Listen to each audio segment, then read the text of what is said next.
Hello everyone, welcome back to this channel.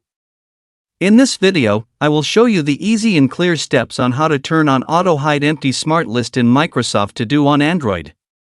How to turn on Auto Hide Empty Smart List in Microsoft To Do on Android. Make sure you keep watching this video until the end. Let's get started right away. Firstly, open the Microsoft To Do app on your Android device. This is the initial screen of the Microsoft To Do app. Next, tap the profile icon at the top right of the screen, and a scrolling down menu will appear. Tap the Settings menu. Scroll down, and tap Auto Hide Empty Smart List. So that's it, tutorial how to turn on Auto Hide Empty Smart List in Microsoft To Do on Android. Thank you for watching. I hope this video was helpful. See you in the next video.